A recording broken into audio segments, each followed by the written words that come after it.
माघ मास में कृष्ण पक्ष की एकादशी को षटतिला एकादशी कहते हैं। इसके नाम से ही पता चलता है कि 6 तरह से तिल का उपयोग करना ही षटतिला एकादशी कहलाती है। तो समझ लेते हैं कि एकादशी का व्रत कब किया जाएगा और एकादशी व्रत कथा सभी कुछ समझ लेते हैं। तो 24 जनवरी 2025 शुक्रवार को शाम 7:25 से एकादशी प्रारंभ हो जाएगी, जो कि 25 जनवरी शनिवार को रात्रि 8:31 तक एकादशी है। तो ध्यान दें, उदया तिथि को ध्यान में रखते हुए 25 जनवरी शनिवार को एकादशी का व्रत उपवास किया जाएगा।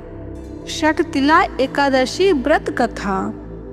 युधिष्ठिर ने श्री कृष्ण भगवान से पूछा, भगवान, माघ मास के कृष्ण पक्ष में कौन सी एकादशी होती है, उसके लिए कैसी विधि है तथा उसका फल क्या है? कृपया करके ये सब बातें हमें बताइए। श्री कृष्ण भगवान बोले, नरश्रेष्ठ, माघ गुजरात महाराष्ट्र के अनुसार पौष कृष्ण पक्ष की एकादशी षटतिला के नाम से विख्यात है, जो सब पापों का नाश करने वाली है।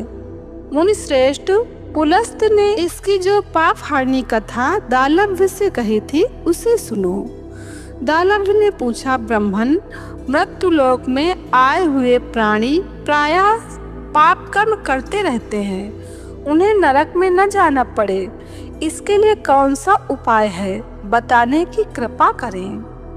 पुलस्त जी बोले, महाभाग, माघ मास आने पर मनुष्य को चाहिए कि वो नहा धोकर पवित्र हो, इंद्रिय संयम रखते हुए काम, क्रोध, अहंकार, लोभ और चुगली आदि बुराइयों को त्याग दे।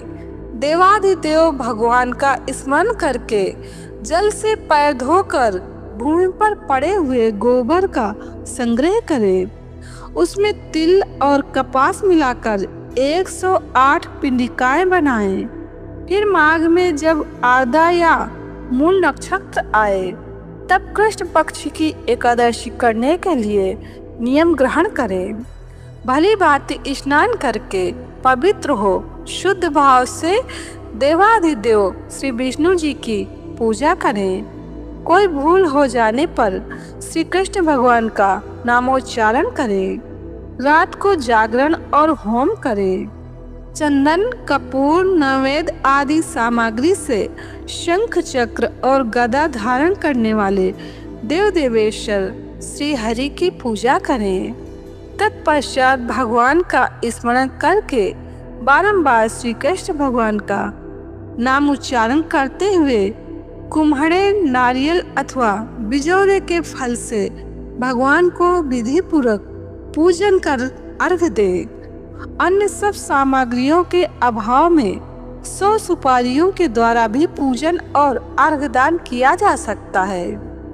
अर्घ्य का मंत्र इस प्रकार है, कृष्ण कृष्ण कृपालुस्तम गतिनाम गतिर्भव संसारनम मग्नानाम प्रसिद्ध पुरुषोत्तम नमस्ते पुंडरीकाक्ष नमस्ते विश्व भावन सुब्रह्मण्ड नमस्ते अस्तु महापुरुष पूर्वज ग्रहण अर्घम मया दत्तम लक्ष्म्या से जगतपतये। तो अब इसका अर्थ भी समझ लेते हैं। सच्चिदानंद स्वरूप श्री कृष्ण, आप बड़े दयालु हैं। हम आश्रयहीन जीवों के आप आश्रयदाता होइए। हम संसार समुद्र में डूब रहे हैं, आप हम पर प्रसन्न होए। कमल नयन, विश्व भावन, सुब्रह्मण्ड, महापुरुष, सबके पूर्वज, आपको नमस्कार है। जगतपते, मेरा दिया हुआ अर्घ आप लक्ष्मी जी के साथ स्वीकार करें। तत्पश्चात ब्राह्मण की पूजा करें, उसे जल का घड़ा, छाता, जूता और वस्त्र दान करें। दान करते समय ऐसा कहें, इस दान के द्वारा भगवान श्री कृष्ण मुझ पर प्रसन्न हो। अपनी शक्ति के अनुसार श्रेष्ठ ब्राह्मण को काली गौ का दान करें।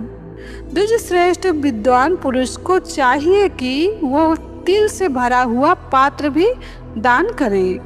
उन तिलों के बोने पर उनसे जितनी शाखाएं पैदा हो सकती हैं उतने हजार वर्षों तक वो स्वर्गलोक में प्रतिष्ठित होता है।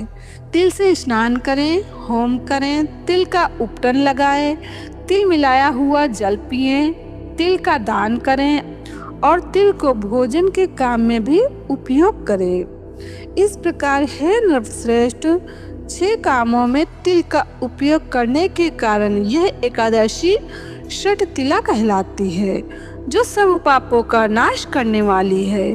तो षट तिला एकादशी का व्रत उपवास 25 जनवरी शनिवार को किया जाएगा।